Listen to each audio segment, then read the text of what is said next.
Welcome back, captains. We skipped forward about 45 minutes. We will now start preparing for the descent and arrival into Palma. Looking at the cruise performance page on the McDo, we can see that we're about 120 miles from top of descent. Estimated time at top of descent is 1500 Zulu, which is in about 15 minutes time. So per the progress page, ETA at Palma is at about 1520 Zulu. That's 1620 local time. Fuel on board is estimated at 24.1, which isn't too bad. You can also see that there's plenty of spare for the trip to Ibiza if necessary. I don't anticipate any need for diversion, however, as the weather is reported as very fine. Before we do anything more with the aircraft, we have some work to do in Top Cat to be getting on with. One thing we must do though before we dive into the laptop is check out our forecast landing weight. To do this, get to the approach page on the McDo. Our landing weight is shown here in one right, which is 451,100 pounds. Make a note of this, and now we will go over to Top Cat. We're on the landing tab now on Top Cat. Registration type and weight units are correct. Before we put in the weather information, let's select the correct runway so that the wind components are correct. We are expecting 24 left. Have a look at the runway length and landing distance available. Make sure they match your charts, as you might see a couple meters difference, but don't worry too much about that. Calculation method will be in flight. As we are currently in the air, there is no temporary runway shortening in place today, and we have no inoperative items on the aircraft. So here's the METAR. Let's plug that info into Top Cat. Wind speed is 290 at 9 knots. Temperature is 15 degrees Celsius. QNH is 1009 hectopascals. Runway condition is dry. Now is the reason why we noted down our forecast landing weight earlier. This was 451,100 pounds, so enter it here. Flaps config will be 50 with slats extended. Our normal configuration for landing is 35, but we will use 50 for this one, and I will explain why later. Packs will be on. Anti-ice off. We'll be putting her down manually. Auto brakes maximum. We won't need an increased approach speed. All data is entered now, so hit compute. Just as with the takeoff, a results sheet is available. We have saved this for you and provided it with the rest of the files. I will go through it quickly now. Landing Palma runway 24 left, landing distance available 9,843 feet. November Alpha Oscar Alpha 02, a McDonnell Douglas MD11 freighter with the CF6 engines. Temperature 15 Celsius, QNH 1009 hectopascals. QNH 1009, wind 290 at 9 knots, which gives us a 5 knot headwind component. The results file doesn't tell us this, but it's also a 7 knot crosswind component. For landing distance results, it's the headwind or tailwind component that really matters for us pilots. It's the crosswind that will feel the most. 7 knots isn't too bad at all, but it's nice to know that it'll be coming from the right. Aircraft configuration will be flaps 50 with slats extended, packs on, and anti-ice off. It'll be a manual landing on a dry runway. Our estimated landing weight per the FMC is 451,100 pounds. Max certified landing weight for our MD11 freighter is 491,500 pounds, so we'll be in the clear there. VREF will be 151 knots, and we add 5 to that to get an approach speed of 156 knots. This checks out with the FMC calculations, as you will see later. Now down towards the bottom, we have our braking distances at different brake settings. Manual, auto brake minimum, medium, and maximum values are all listed. Manual braking gives the shortest landing distance, while minimum auto brakes gives the longest, as you could imagine. We have selected auto brakes maximum, which gives us a landing distance of 4,667 feet with 5,176 feet of runway remaining after stopping. We won't be stopping on the runway, rather taking a high-speed turnoff Sierra 1 under manual braking. Again, I will explain the reasoning behind flaps 50 and max auto brakes later in the flight, just before we perform the approach descent checklist. The landing results page ends with a reminder that our maximum structural landing weight is 491,500 pounds. As I already said, we will be well below this.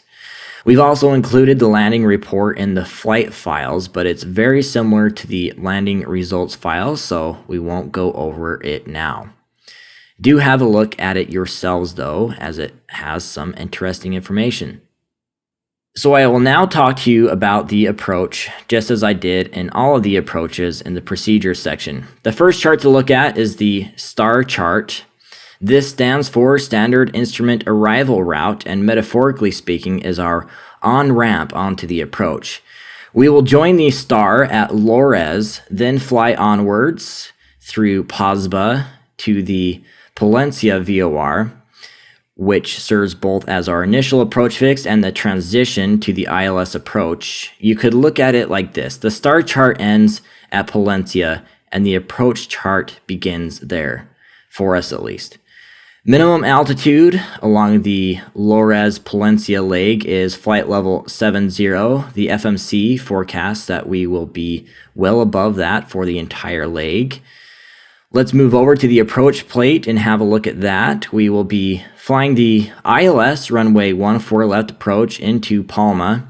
You can see Palencia to the northeast of the airport here, labeled as the initial approach fix.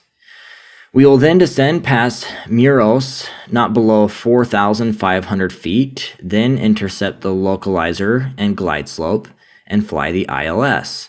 We will have the autopilot take us down to around 1,500 feet, where we will take over and land manually. It's a very straightforward approach. One important thing to note is the speed limit point at Pozba. The speed limit here is 250 knots regardless of your altitude. So let's go through the facts for this chart now and cover all of the important details. Frequencies.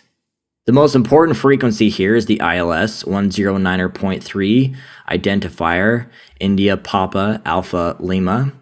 There are a couple of VORs that we will use in the event of a missed approach. The Juliet Oscar Alpha VOR is 117.7 and Mike Juliet Victor is 113.3. Comms frequencies are located along the top of the chart as usual. Altitudes. We are to be no lower than 4,500 feet at Muros and no lower than 4,500 feet at 16 DME on the ILS. We will then be able to descend further to 3,000 feet at 9.2 DME, where we will then fly a normal ILS down to a decision height of 288 feet radar altitude. Transition altitude is 6,000 feet and threshold elevation is 6 feet. Course.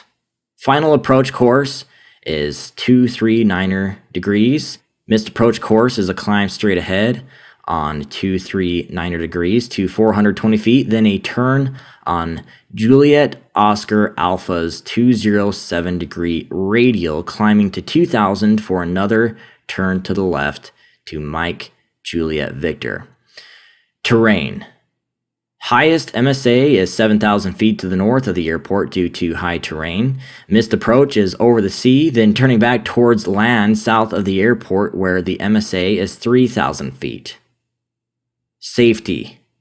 There is nothing particularly exceptional here. Worth noting is that the MSA to the south is 3,000 feet, and in the event of a missed approach, we will be holding at 3,000. So we will keep a sharp eye out in that event. Max speed on the missed approach is 185 knots, so we will need to be careful not to exceed that speed. Also back for the flights is our friendly acronym, airbag, which will keep us organized throughout the descent. Let's kick off by getting the ATIS. This is Palma de Mallorca, ATIS Information Juliet, at time 145 Zulu. Runway in use for arrivals, 24 left, and for departure, 24 right. Transition altitude 6,000.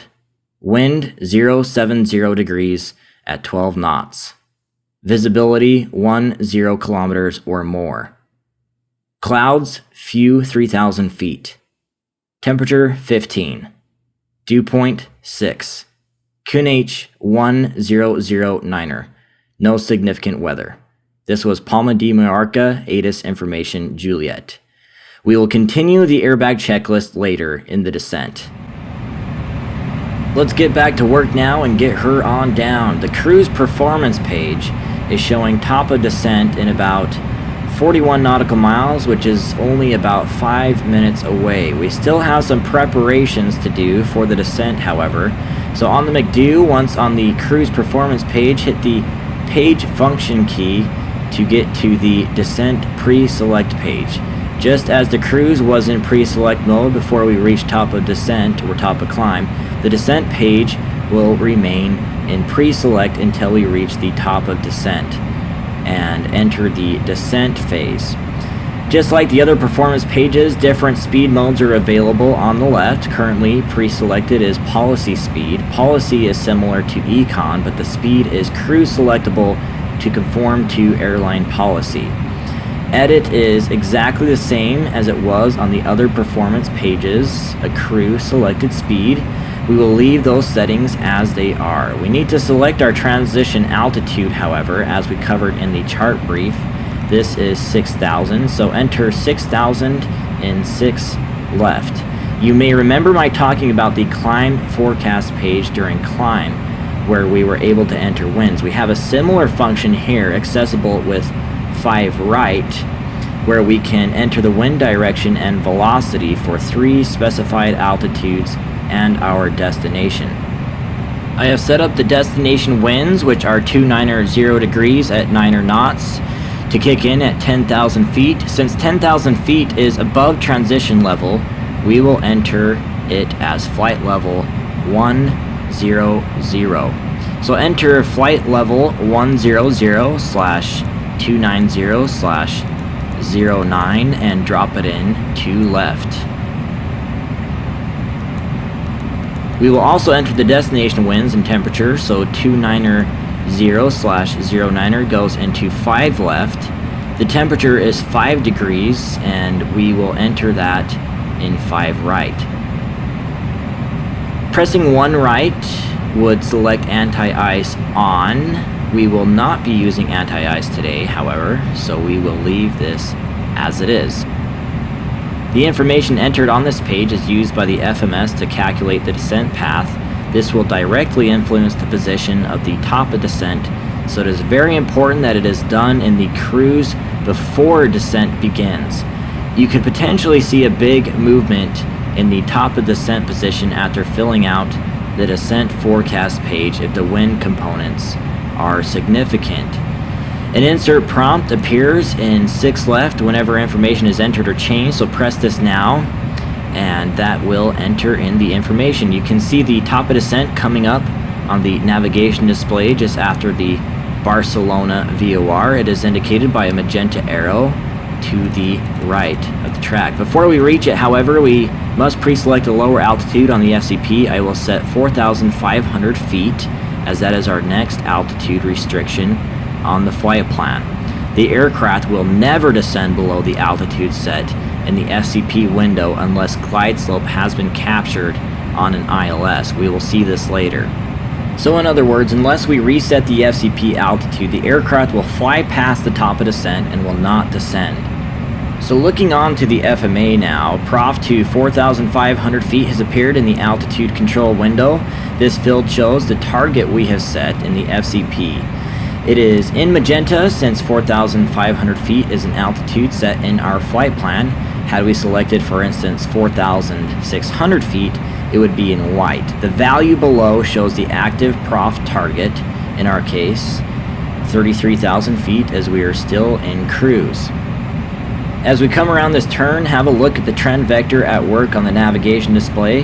The two arcs shown at this ND range setting show the predicted position of the aircraft in 30 and 60 seconds respectively. It's very impressive how well the aircraft can track a turn. Top of descent is fast approaching now. Once we reach it, engines will reduce power and will start descending. No further interaction is required from us to start the descent, so let's sit back and observe.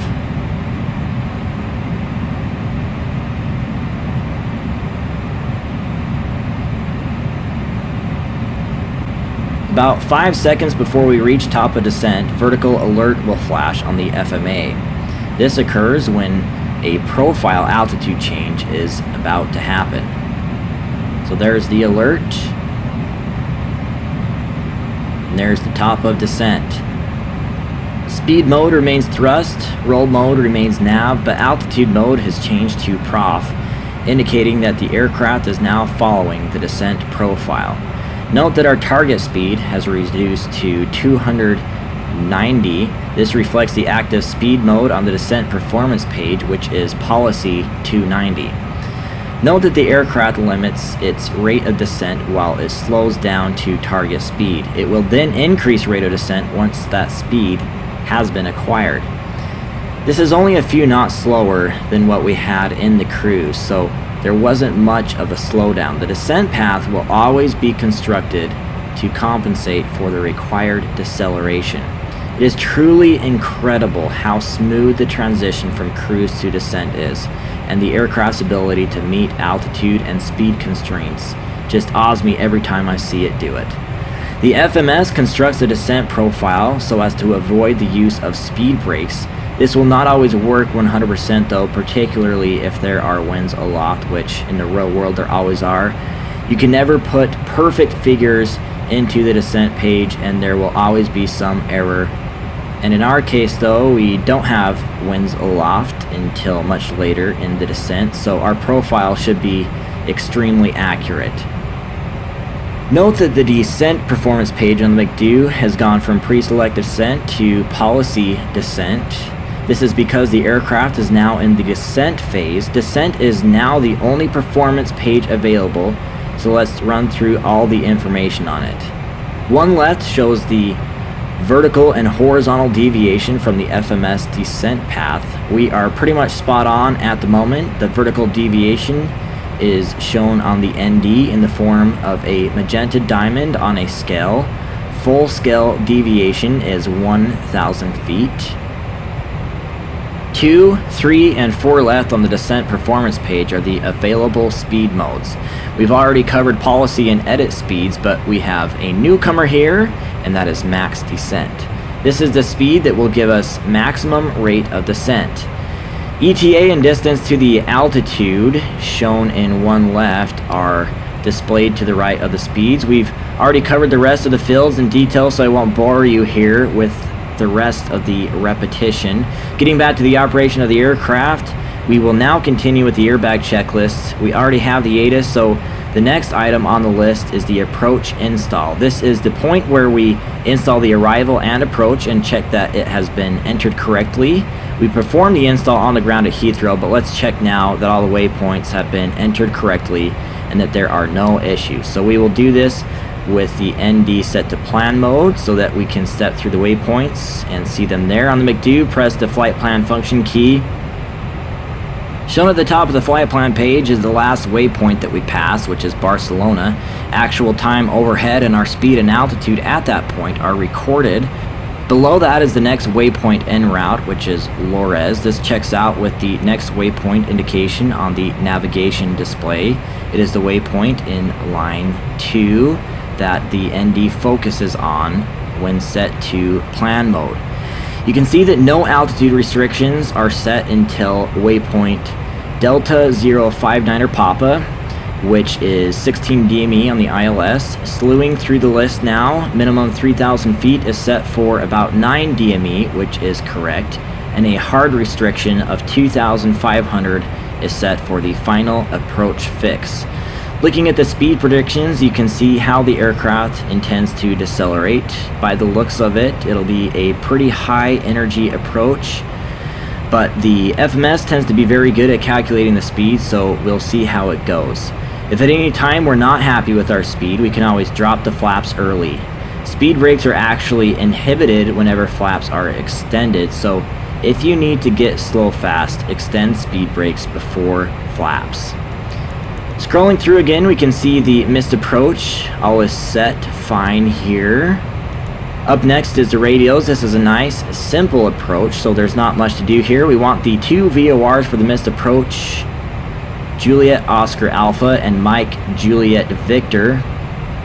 In the past, we've always tuned the VORs using their frequencies, but it is also possible to enter only the identifier. So let's do that now. Enter Juliet Oscar Alpha in 1 left and Mike Juliet Victor in 1 right for VOR2. It is actually possible to tune the ILS using its identifier, but we will stick to using the frequency. Of course, for that one, the frequency is 109.3 and the course is 239. The ILS won't identify yet as we are so far away from the airport. So with the ATIS received, install complete, and radio set, we're good to go on the approach brief. Palma de Mallorca Airport, ILS runway 24 left approach. Chart valid 7th April 2010. ILS frequency is 109.3. Juliet Oscar Alpha VOR is 117.7. Mike Juliet Victor VOR is 113.3. Approach is via the Palencia transition and a fairly gentle intercept onto the ILS for runway 24 left. Final approach course is 239 degrees. We must not be below 4,500 feet at Muros and 16 DME on the ILS, and not below 3,000 feet at 9.2 DME. From there, it is a normal ILS approach with final approach fix at 2,600 feet and 8 DME. Decision height is 288 feet radar altitude. Threshold elevation is 8 feet. Transition altitude is 6,000 feet. Highest minimum safe altitude is 7,000 feet to the north. Missed approach is a straight ahead climb on 239 degrees to 420 feet. Then a left turnout onto the Juliet Oscar Alpha VOR's 207 degree radial, climbing to 2,000. Then another left turn to fly out to hold at Mike Juliet Victor at 3,000. ATIS reported fine weather with winds 290 at 9 knots. That's a slight crosswind from the right, but nothing to get worried about. Briefing complete.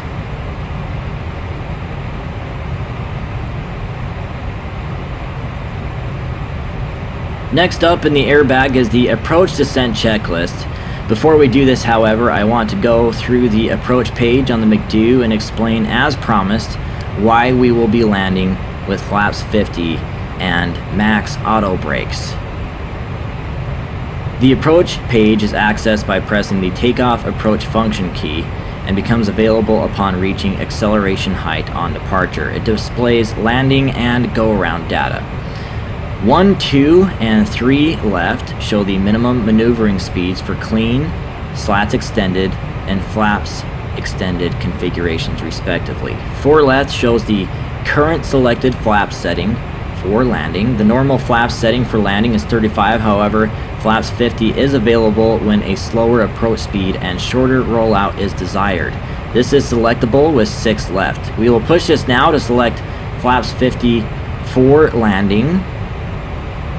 Note that 50 land is displayed in 4 left. Also note that our VREF and V approach speeds have adjusted accordingly and match what was calculated by TopCat.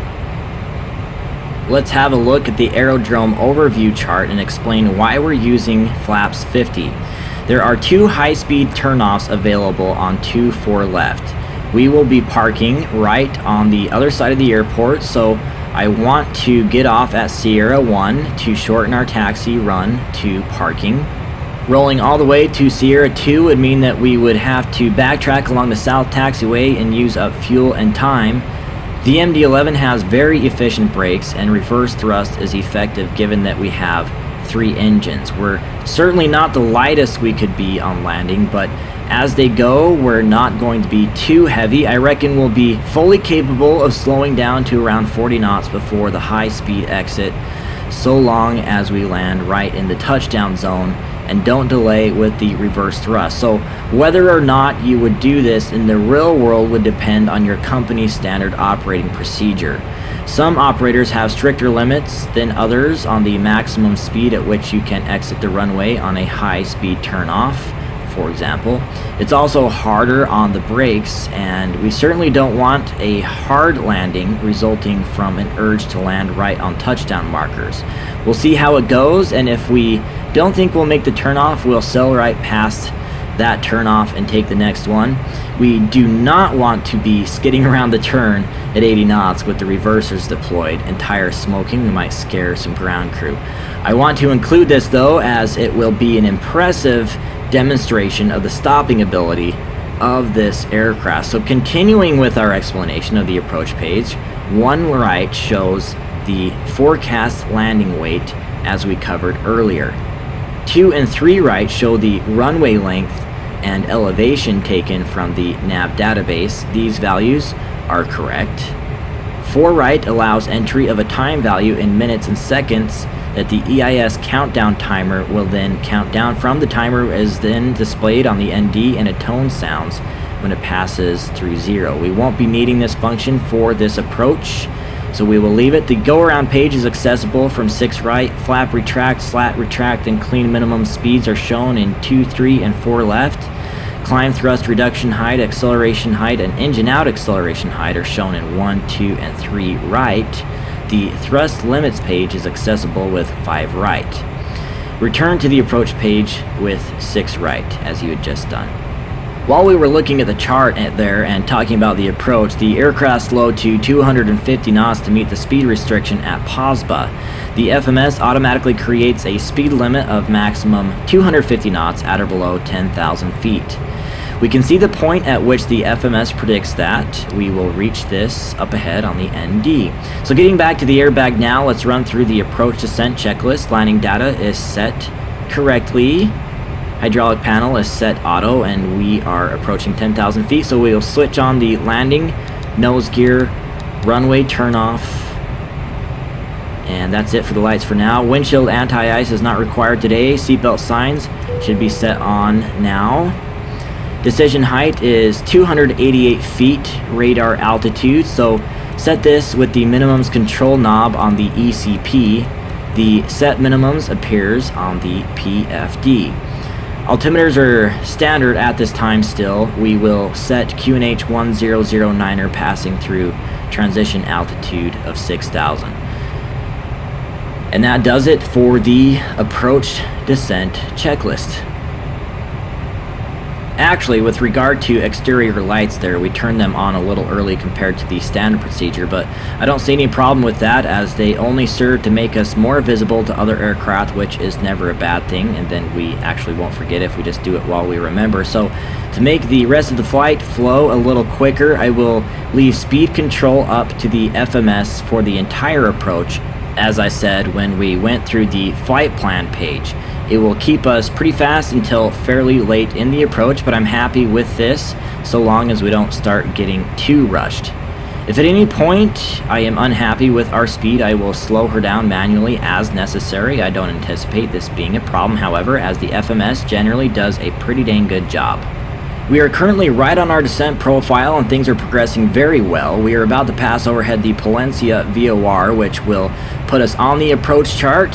Have one final look at this to fully familiarize yourself with the approach. There's nothing worse than getting behind the aircraft. Note that we are pitching up a little now to bleed off the slight speed excess and slow down to 245 knots. The aircraft aims for 245 knots below 10,000 feet just to give us a 5-knot safety buffer to avoid exceeding the speed limit. G in airbag stands for go around. We just want to make sure that we are familiar with the procedure for this particular approach and that we will be ready to go around at minimums if we do not have contact with the runway environment. I don't anticipate a missed approach for this particular reason today, however, as the weather and visibility are fine. There are other reasons why we might want to go around though, such as for an unstable approach or equipment failure or someone on the runway, so it's important to be familiar with the procedure, whatever the weather is. Now seems a good time to have a look out the windows at the scenery below. The MD11 has some of the largest flight deck windows of any airliner, so we have an exceptional view. This scenery was provided to us by Aerosoft, to whom we are of course very grateful. It's very nicely done and looks great with our blue skies and cumulus clouds today. It covers the entire island, and Palma de Mallorca Airport is included in the package and is also very impressive. You'll see more of that in a few minutes, of course. It's important not to get too carried away with the scenery, as we still have a plane to land, but we've done pretty much all the preparation we need to do for the approach.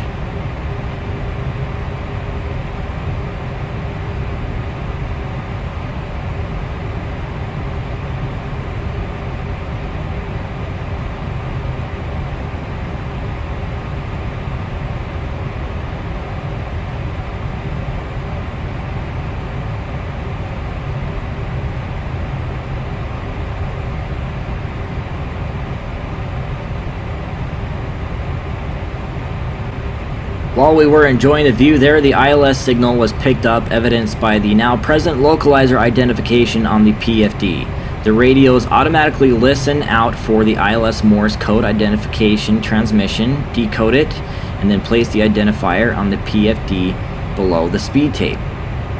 Now that the ILS has been identified, we will press the approach land button on the FCP to arm localizer and glide slope tracking. Note land armed enunciated on the FMA. There is absolutely no change to the current active modes, but localizer tracking will take over from nav once the localizer is captured, and glide slope tracking from prof once the glide slope is captured. We have now passed through transition altitude 6,000 feet, so let's set the local QNH, turn the barrel set knob on the ECP, and set 1009 on the PFD.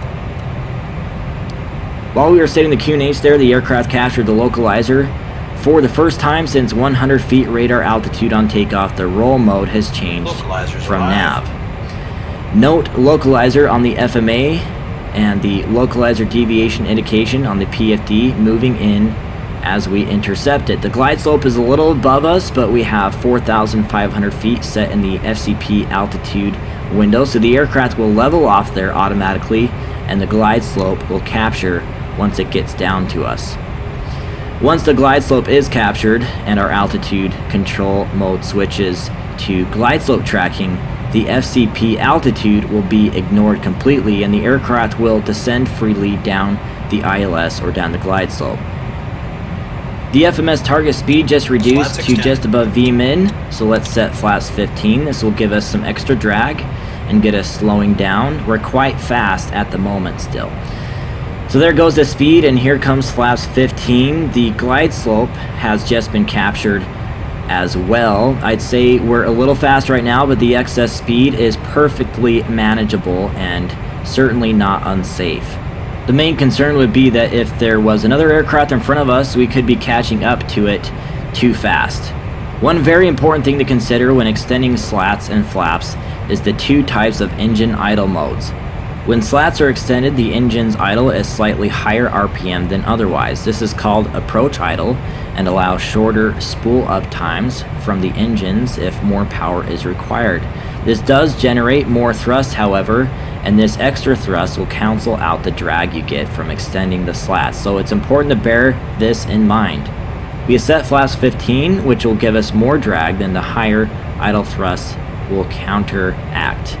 We'll get the most substantial drag from the next 3 stages of flaps though, and they will really get us slowed down quickly. So you can see the flaps 28 maximum extension speed approaching on the PFD. The speed is currently in yellow as we are above it. It will turn green once we have decelerated past it and the extension is safe. It's kinder on the flap extension mechanisms and the flaps themselves to wait until you have slowed a few knots below the absolute maximum before extending them. We don't want to leave it too long though, since we want to get slow as soon as possible, so let's extend them now. You'll see the speed trend vector and the PFD start to pick up as the drag kicks in, and with the extra lift the flaps give us, commanded speed will drop again. I will extend the landing gear now to give us some extra drag and get us slowed down so that we can drop the flaps even further. As the speed slows through flaps 35 max extension speed, select flaps 35. The flaps 50 max extension speed then appears. Once flaps through it, 50. Select flaps 50.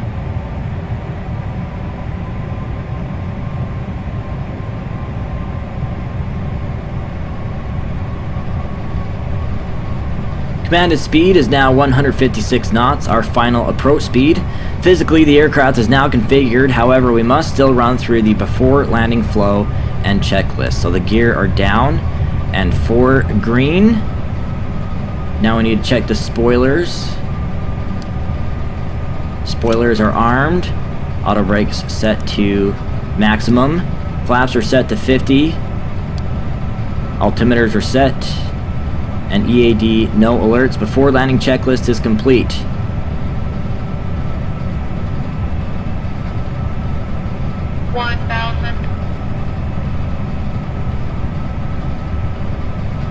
We're getting pretty low now, so let's disengage the autopilot and finish the job. You should find the aircraft very, very easy to control after autopilot disconnect because it is perfectly trimmed for our current speed, angle of attack, and power setting. Localizer and glide slope modes are still active, so we still have full flight director guidance. Keep on those bars like a hawk and you'll have a perfectly tracked ILS. It's important not to get too fixated though. Maintain that sight picture out the window and alternate between referencing the PFD and the runway outside. We have the green config box on the EAD, which serves to tell us that we are configured fine for landing. We will leave the auto throttle system on for the rest of the approach. It was designed to be used as such, and while there's nothing stopping you from disengaging it whenever you wish, it cuts down on workload to have it active. It will retard the thrust levers automatically at 50 feet as we talked about before, and then disengage once reverse thrust is selected. 500. As decision height approaches, it's obvious we have the runway in sight, and we'll continue the approach below minimums. Approaching minimum. I find that the aircraft tends to float a little more in the flare with flaps 50, so I'll start the flare a little later and not bring the nose up as far as I might with flaps 35, so it's going to be a very shallow flare. Now remember that we don't have a whole lot of time to stop here, so we need to plant the wheels pretty nice right in the touchdown marker 50, zone. 40, 30, 20, 10.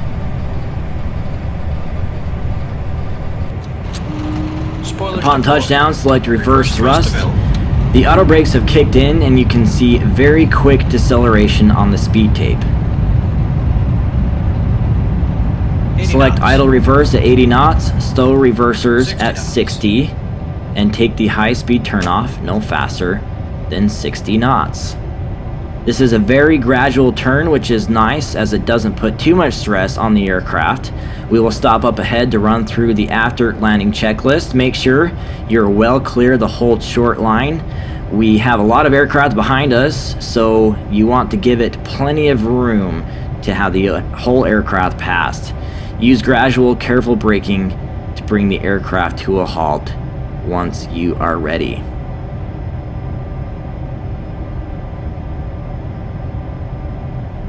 So once stopped, apply the parking brake, and let's bring out the after landing checklist. Spoilers, they are retracted. Flaps up and slats retracted.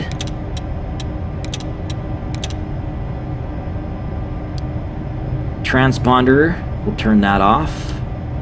Auto brakes, turn those off as well. Stabilizer trim, we'll set that to 3 degrees nose up. Set landing lights off, nose light to taxi. Turn off the wing, runway turnoff lights, and the high intensity strobes. Anti-ice is verified off. I will start the APU now so that it is warmed up and running for later when we shut down the engines. After landing checklist is now complete. We will now taxi to parking. We have just taken high-speed exit Sierra 1 and are now holding short of the south taxiway. We will taxi up the Link taxiway, turn left at Foxtrot, then all the way down to stand 100. Release the parking brake and apply as much thrust as needed to get moving.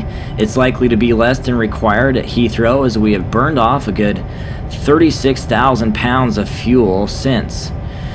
You know the way now, so we'll take a right here and taxi up the Link taxiway to Foxtrot. It's a fairly long taxi, so I'll speed it up for a minute or two until we are a little closer.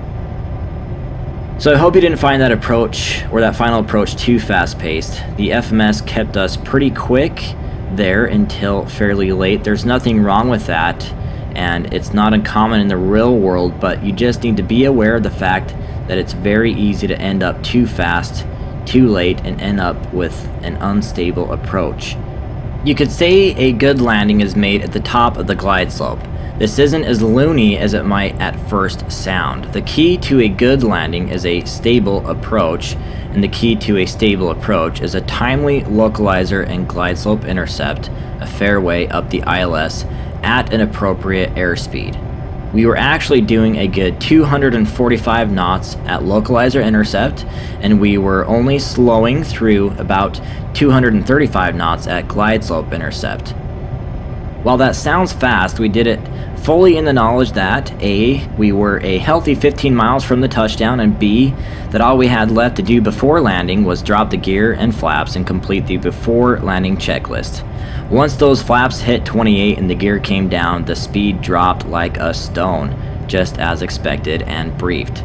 Of course, it would have also been possible to program speed constraints on the approach to get the aircraft slowed sooner, but we didn't need to do that. The decision to land with flaps 50 is one that I have already amply justified, but I will debrief a little. You might have noticed on the final that our engines were running at about 70% N1. Those flaps add a lot of drag, and PNDG has modeled this well, complete with the sound of the whole airframe rattling with those flaps hanging out there in the wind. They gave us an approach speed 5 knots slower than we would have had with flaps 35, which resulted in a shorter landing roll and our ability to make the first high-speed turnoff. Our turnoff, the runway, was very controlled at only around 40 knots, as you saw, which is acceptable for a high-speed turnoff. The reason we wanted that turnoff was to shorten our taxi, and I guess that sounds like a classic case of get there-itis, and to a certain extent it was. But I believe that we made amply adequate preparations and briefing to handle it. The one thing we also had that made it a safer choice was that we had an escape route. I made it very clear that if we ended up too fast for the turnoff, we would simply take the next and not worry about it.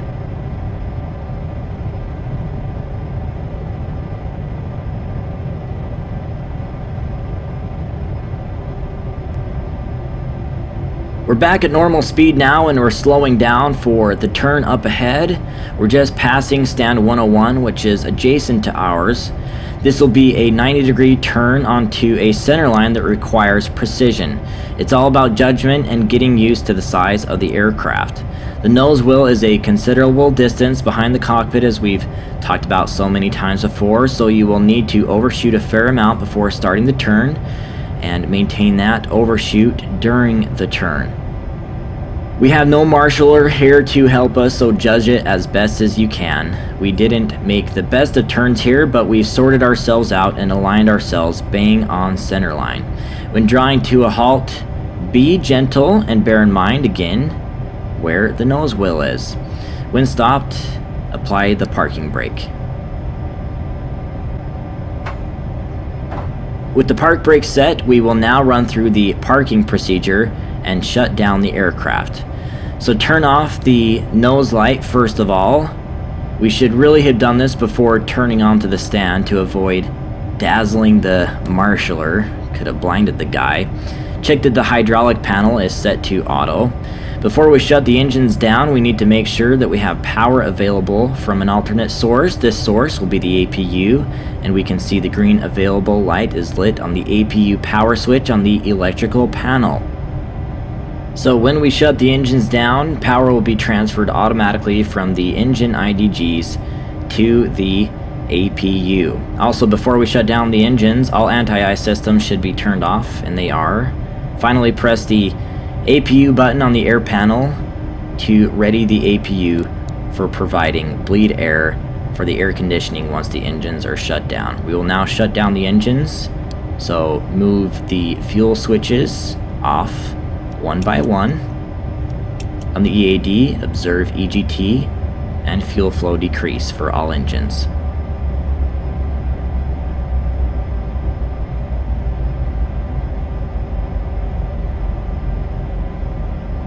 Note that the APU power button on the electrical panel is now indicating on. The APU is now satisfying our electrical demands.